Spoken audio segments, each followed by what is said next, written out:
So I got into junk journaling April 2020, and from a personal point of view, this is as far as I've got. She says, removing cat hair, nice. So this was my very first one. I made it using obviously an old book cover, and I think it was a Chrissi Mannix tutorial, so I will put that below for anyone interested, because like I said, I started in April, but I did a lot of stuff around the ephemera before I plucked up the courage to make one. And then one morning in July I was like, right, I'm getting this done. As you can see, quite fat. I have ended up calling this one Madame Gator Mouth just because it's so big. And when I first made it, I think the signatures were about there.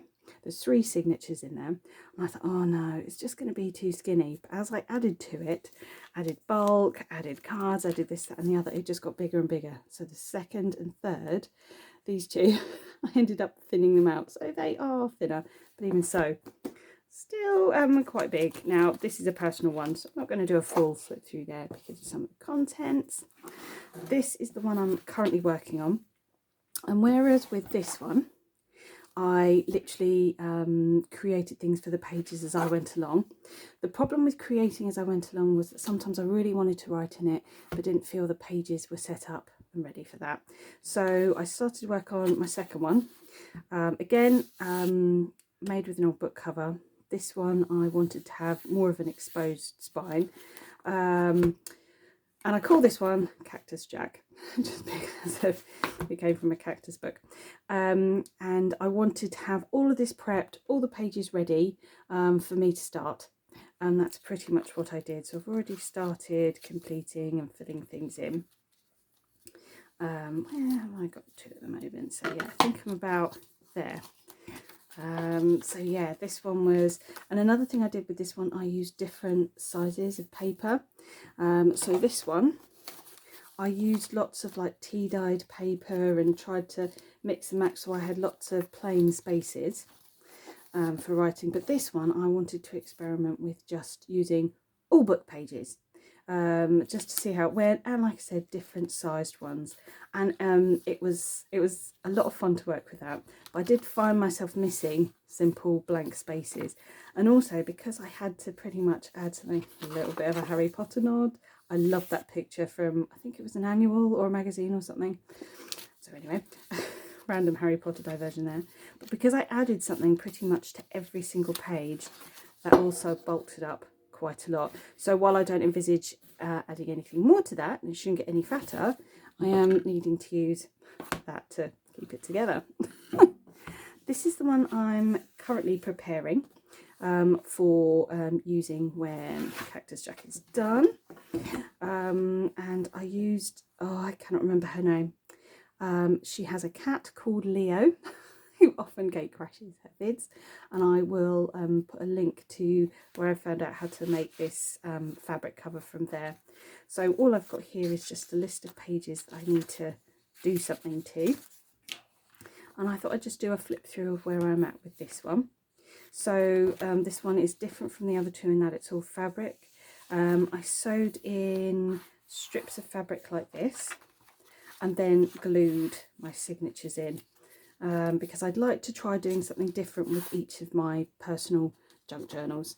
And there's something already falling out there. So 3 signatures again, because I find 3 is quite useful. Because it's nice and soft, it's more malleable, I suspect this one's going to get quite fat too. And as you can see here, I'm a little bit worried about the integrity of the spine there. I think at some point, I can't remember if I reinforced it or not with a bit of card, but I suspect this bit may start to break over time. So I wanted a more flexible spine. So yeah, so it's fabric, a little bit muslin, and then cardboard like inserts there for flaps. So I made this. This wasn't really based on a tutorial. I just had a book with lots of black and white etchings of people and wanted to use it. So where's my next completed page? I love doing this kind of thing. We've got like flip outs, and you've also got pockets. This one I think was from a Paper Outpost vid.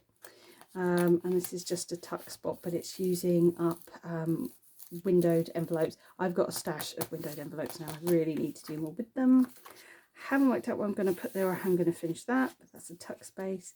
This was, I don't feel very comfortable making clusters, and this was one of the first ones I made, and it's very, very simple. But I really like that little illustration, so that's why that one's gone in. And some of the pages I do are just simple little collagey bits. That's tea dyed paper, that's dandelion dyed paper, with stamps and stuff. I might do a little how-to on this because I just love the idea of having like a little tea bag style thing there with a flip down to write on. That is like a corner embellishment where I was using up scraps, and my scraps are getting huge now, so I really will need to do more of those. Simple writing space, simple little writing pad there. Here a load of stacked pockets. I think this was a Paper Outpost one too, and I used one of my craft book ones, and I just used the images that went into making that because I like that kind of theme. And these were just really simple black and white style tags. I used one of my text stamps over a load of ring enforcers just so that it had a little bit more going on with it. Just a simple label there to give me extra writing space. This I think I made using is it treasure chest?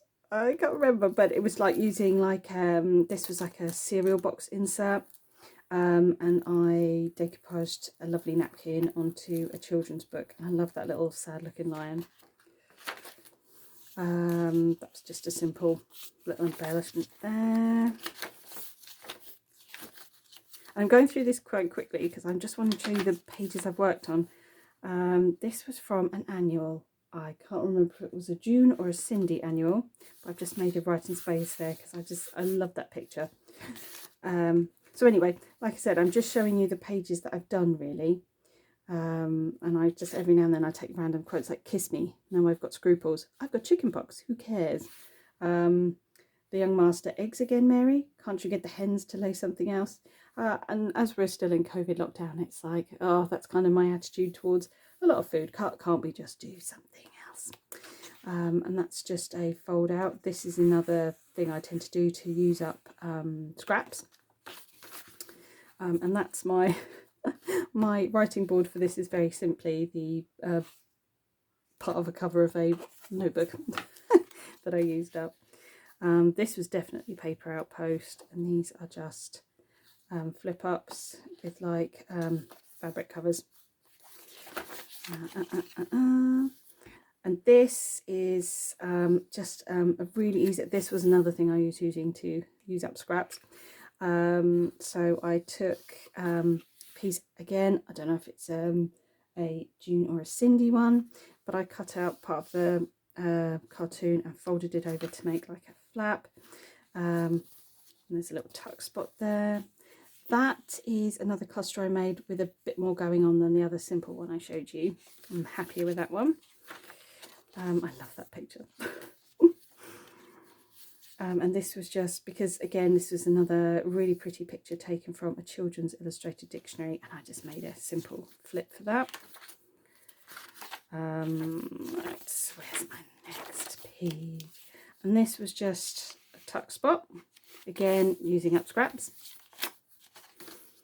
And this was a flip out. I've got loads and loads of stamps that I have peeled off various, because I do quite a bit of snail mail and letter writing.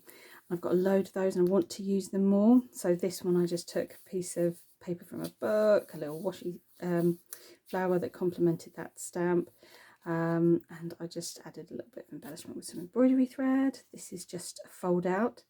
I'm not entirely sure all the colours go here, but at the time it felt like a really good idea. And this was just a simple tuck spot. And that is that done. So that's the current journal I'm working on, and as I add pages to it, I'm sure I will update on the channel.